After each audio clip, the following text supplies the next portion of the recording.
Hello, everyone. Wee woo, wee woo, wee woo. Breaking news. It's emergency podcast time. Everyone, welcome into the PHNX Rising podcast. Appreciate you guys joining us here. It is the news that has become officially official. Phoenix Rising FC head coach Juan Guerra departs the club. He is off to Major League Soccer.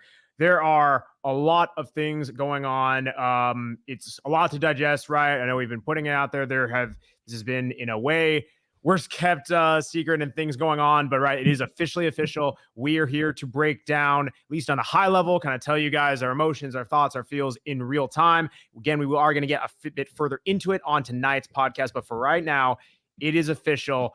Owain Evans joining us here. Buddy, what do you make of this? Yeah, I mean, it's not come as a surprise in the end. By that, I mean, it's not come as a surprise since last Thursday. Yeah. Prior to that, yes, it would have been a surprise. And I think Thursday is the day when a lot of things changed. You know, I know that I woke up that morning thinking I was having a nice, quiet day. Max, I'm sure, well, as far as a quiet day as you have, probably thinking similarly, and we wake up and you see the text relatively early on of you heard Juan's leaving, and it was so casual. There, it's like things just kind of spiraled. Yeah. Shout out to Reese, by the way, who's not watching this emergency pod in school, and like the last coach departure emergency pod that we had. But this is hands-on information as you can get. You don't need the school. They don't teach you this emergency pod stuff in school. We got 38 people watching live. Let's go, man. Yeah, man, we're all trying to digest, right? It's I think at a high level, this is a very interesting time for the club. And I know there's so much we're going to get into. Again, not everything is going to be covered today. It's going to spill into tomorrow. But like, it leads at a time where there has been a foundation that has been built at this club all throughout towards the end of 22 season into 2023, now into the off season. You have a lot of key guys who came back, a lot of new guys who came in, and you're thinking Phoenix Rising looking to bolster their defense of the title to run it back. And listen, at a high level, initial gut reaction, does this make it say Phoenix Rising is or isn't the favorite? I'm not going to go there, but this definitely throws a wrench into what the plan was laid out right after this team won the title. Yeah. No one really expected this to come around, right? And Juan, least of all, I think earlier in the process. Look, it's understood that when you have successful seasons like Phoenix Rising did, that there is, of course, the risk that you're going to see people moving on. That could have been players. Some players I'm expecting are indeed. You end up with the exact same thing, of course, with the risk with coaches, and especially in a case like this, right, in the United States, where you don't have promotion relegation, you don't have the opportunity to make that move up, to lead a team to success, get up there, and then have that crack at the next level with the team that you're with. If you want to move on up to the next level, you're always going to have to ultimately make a move. And look, I think a lot of, if we focus on some of the more concerning parts of this, of course, we've got to be honest and say, look, this team, a lot of new signings, all the players that were re-signed, that was done on the idea that Juan was going to be here. It was they were sold on his vision for this team and his ideas. It was built around the team that he wanted to create. And now, you're really, really counting down the days. It's not far away until players report. Players report on the 15th. It's the 8th today. That's how close this team is right now to having all the players back in town and getting ready to go. Obviously, look, this is I mean, it depends where the club chooses to go from here. Does it look to promote from within? Does it look to find someone from outside? Those are questions that we don't at this point know. We do not know which way the team is going to go. But what we do know is that, look, it's something that we know was not a particularly easy decision. I mean, again, sources, as you know, we're constantly speaking with people. It's how we got this on Thursday. This was a difficult decision for Juan, and it wasn't one that he took easily. Between Thursday and now, a lot of different things have gone on. And it's ultimately gotten through to the point now where today it's official. It's official. Juan Guerra will be leaving Phoenix Rising. It will be. First off, again, got 40 plus people here in there, please hit that like button, bump those numbers up. Yeah, man. Like you mentioned, I've had a conversation with Juan. I know we've had them in studio. You listen, man. I've talked to him a bit, but like I know have a really good relationship with him. And, you mentioned it's something that definitely doesn't come easy. Definitely it's something that he's not the type of coach where if you even have a conversation, you understand that this is a very thoughtful person, a person who really cares forget about Phoenix Rising or the club or whatever that he has to be managing at a time. He's a person who cares about the community that he's in. That cannot be argued. That is not just talk. That is something that has genuinely mattered to him. And then you add on the Phoenix Rising element, how he was here as assistant coach, as he left, as he came back, every single message, can't even forgetting about the title run. This is something where all of his actions, all of his talk, the way that he talks to his players, the way that he talks to fans, the way he talks to his technical staff, the front office staff at Phoenix Rising. This is a guy who so much further than just the X's and O's or what goes on during the field. This is a major, major impact for this team, for losing him. And you can say that, right? A lot of the players that came back or that are new to this team came here because of him having the blueprint. That definitely factors in. There's a lot to get into with that element. He does have a lot of his assistant coaches here, and there are some candidates who can step up. And while there's a lot of culture that has been embedded, and that's not just going to instantly go away because he is, you cannot argue the fact that this is going to be a major adjustment heading into 2024 on something that, right, you mentioned it yourself, players report in like 8 days. This is not something that it's like, cool, there's lots and lots of lead time. Let's do a fully vetted search. It's like, no, you're kind of working on the fly here. Right, but again, there's no ideal time to lose a manager, right? I think you have to also bear in mind, right, that if you lose someone in mid-season, it causes problems. If you lose someone close to the start of a season, it causes problems. If you lose someone, even if one had taken this offer in early December, and there were other offers on the table, I'm aware of that, right? It's not as though people weren't after Juan's services; they were. In some of those earlier cases, there were offers that were turned down. But if this had happened earlier in the season, well, then you have the impact on recruitment then as well, right? And so you kind of lose out on the jump initially on other players in the league, or you have people who are, ultimately not the head coach that are going to be helping to make decisions way too early then in the process, and possibly again bringing people in that you don't necessarily, the new coach may not want, that may not fit quite in the new coach's style. There's never really a right time to step down, but at the same time, and we'll, as much as there can be, of course, the disappointment about Juan's departure in this case, you of course can't ever hold it against someone who's looking to better themselves, who's looking to move on to a higher level.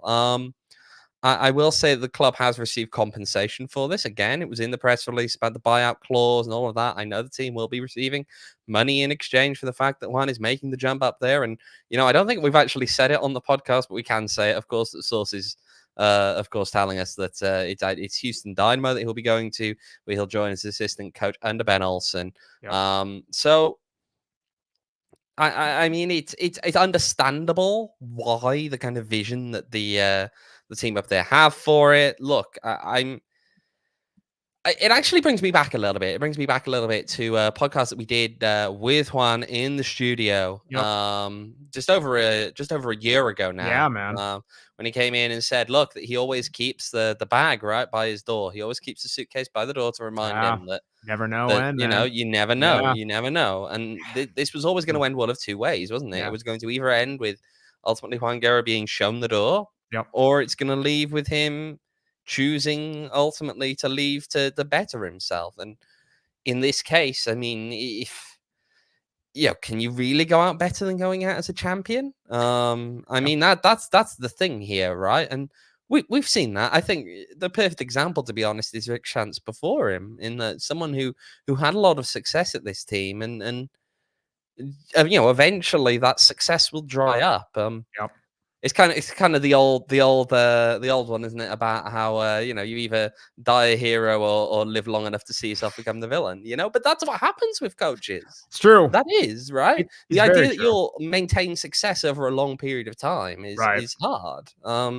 leaving sometimes on a positive note is sometimes better, to be honest. Yeah, I mean, I'm trying to keep up with the chat because everyone is it's just flying in fast and furious. It's a lot of, there's frustration, there's hurt, there's understanding that, you want to see, even though it's hard to see someone go, you want to see people get the best opportunity for themselves and their careers.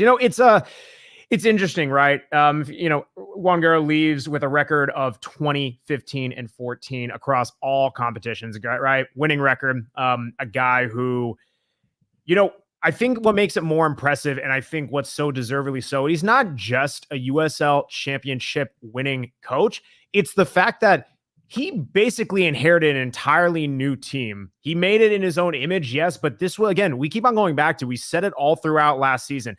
The minimum goal was to make playoffs. The ideal goal is to get a top four, host a playoff match. They didn't get that, but they won the whole darn thing in a rebuilding year. And I think what makes all of this not only so sudden, I get why people have a lot of mixed emotions, is if you're coming off of maybe a season where you make playoffs, you don't make quite the run that you had, and okay, cool, you're on track, you're building towards better things, at least we have something to build off of. And then let's say he leaves around the same time, you're thinking, okay, we don't really know how to feel about this. It's going to be a little bit more difficult for a manager to come in, implement this in his new style. You're coming off of a team who won the whole thing when they really shouldn't have, and they returned so many of their key pieces and brought in new guys. I think that's what makes this. There is frustration, but to me, it's also just, it's kind of hard to honestly find where to feel, because you still look on paper, the team has a lot of talent. You look at the coaching staff, there's still a lot of key guys, not to mention, right, recently announced Darnell King is heading to the coaching staff, so that there's elements there. There's so many different ebbs and flows, who will end up taking the reins of this team remains to be seen. But I think that this team, while there is a lot of doom and gloom, given just the scenario and how sudden this is, I challenge fans to, I don't know, there's so much here in this team that it's not all going to leave just because one man does, even though he is such a core part of the identity of this club.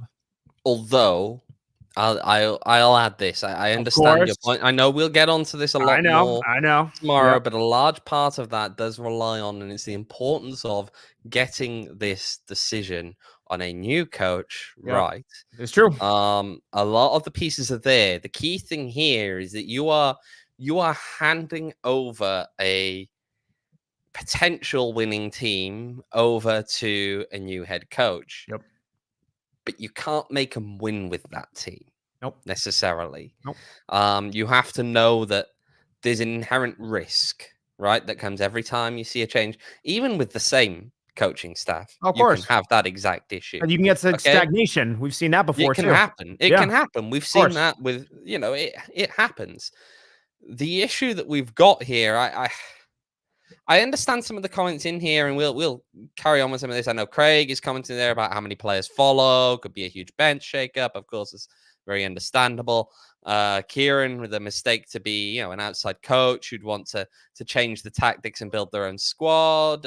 Again, understand it. There's a lot of factors that go into this, right? Because sometimes you'll find that some coaches can go in there thinking the last person's had great success with this team in this way, hence I've got to do the same thing. And sometimes that doesn't work. I'll give you a perfect example with Wales, the Welsh national team after the death of Gary Speed. No, but Chris Coleman takes over the team. Yeah.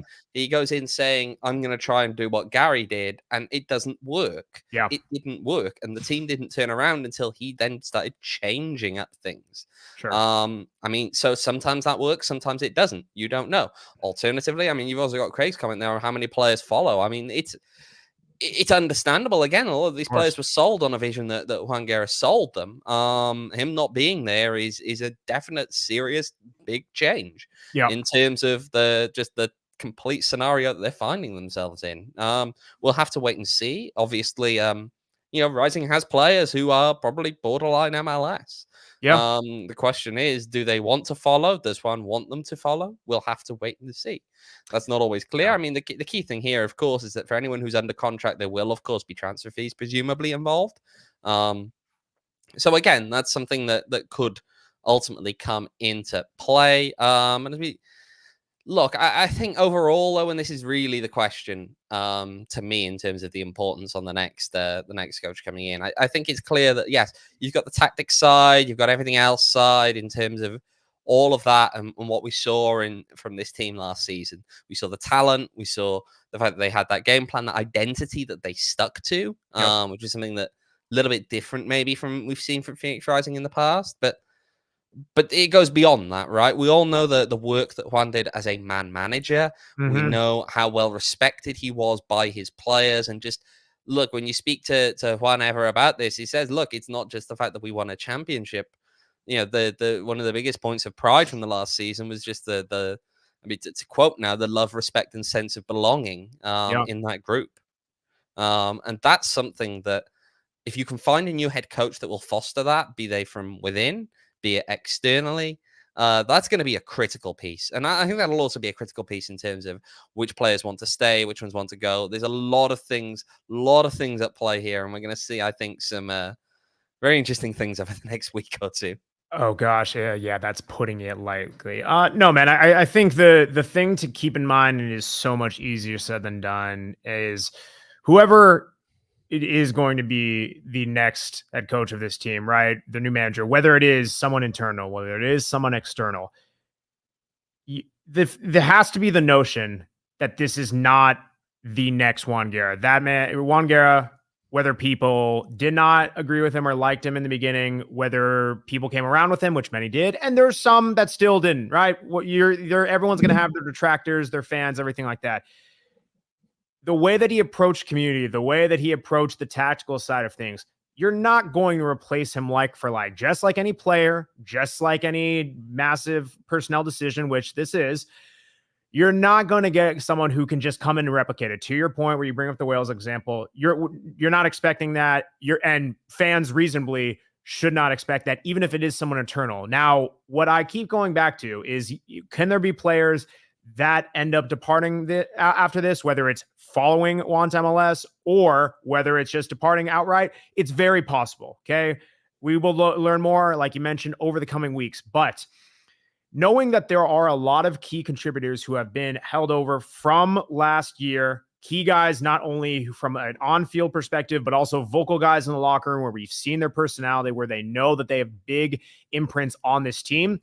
It doesn't take the pressure off of a new manager. They still have to be the guy with that voice and leading this team in a unified vision, but it does help that this is not the same scenario where not only are you having to essentially implement a new coach with almost an entirely new roster, at the very least, you do have a lot of key guys who are able to instill those principles, instill those values. Yes, it will be of the new manager, but you'd have to think that this team isn't going to want to stray away too much from what got them there. You're not going to follow the exact same recipe. You have a lot of the similar ingredients. It might be a different cook, but you got to find the cook who is going to be able to make those ingredients work in order to get that final meal. No, I understand that. I think I broadly would agree with you, right? Yeah. You're not looking for someone to be a carbon copy of Juan Guerra, but you are looking for someone who, using the same kind of pieces, can find success in relatively similar ways. It's easier said than done, man. Yeah. And it's not easy. It's not easy at USL level, right? I mean, and I think actually, and Thomas makes a point here in the chat about how, as well, something else we've got to talk about with Juan's connection with the community, I think, and his connection with the fan base and his willingness. I mean, look, I think we can also talk, to be honest, about the fact that Juan has always been someone who, we're very appreciative for the effort that he put in with us and with other members of the media in helping us cover this team. I think it's something that you don't always get with coaches. Sure. Some do, some don't. You never know quite which one you're going to get. But Juan was always incredibly open with us throughout the course of his tenure. And of course, we're very grateful for that. And of course, as I said, we had him on here. We had him on the pod just over a year ago. It's a shame, actually. We may have had him on here again if no, we were trying to get a little beer in there. we were trying to see what we could get done, but our plans didn't quite come to fruition, unfortunately, on that one. But yeah, I think it's one of the things that just I'm intrigued to see. And again, it comes down to who you have. I think that there are some people who, if they understand this team, they understand. But I mean, I'll say as well, and people in the chat here with guys like Michael talking about the off-field stuff and the connection with the supporters. Remember now that, of course, you had Darnell King named as an assistant coach. You do have someone in the coaching staff who I think we can all look at and say has that kind of connection with the fan base and will be willing to do it. I think Darnell is someone else who has an excellent relationship with people, and I personally think that he has definitely got the ability to step up and take some of that mantle of being kind of the connection. Agreed. Yeah. It again, we can go back to it's gonna be very interesting what direction this club goes in, whether it's internal, whether it's external, right? Again, keep on going back to from the assistant coaching aspect of things, from the players on the pitch. They have guys who are good character guys who they can really help this transition. It's still going to be rocky. Even when Juan was going into the season, we knew there was going to be challenges of defending that title, running it back, integrating new pieces. But this definitely throws a bigger wrinkle into things. Right. It remains to be seen, especially if they go external.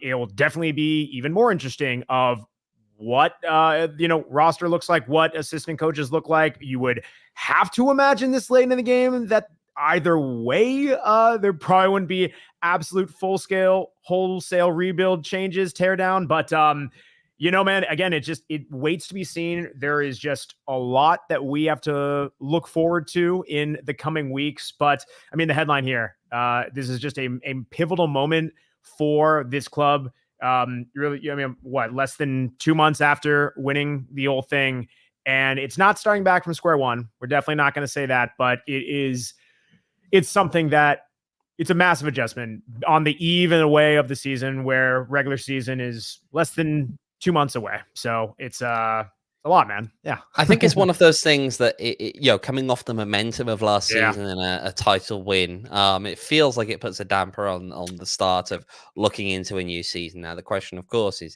can the team's leadership, club president Bobby Dooley, and of course others involved there, can they reignite that excitement by either, we'll get into this tomorrow, I'm sure, with realistically what directions the club has to look at going into going forward from here. But can they ultimately unveil someone that people are going to believe in ahead of the start of the new season? That's the question, because you've got a very, very difficult act to follow up.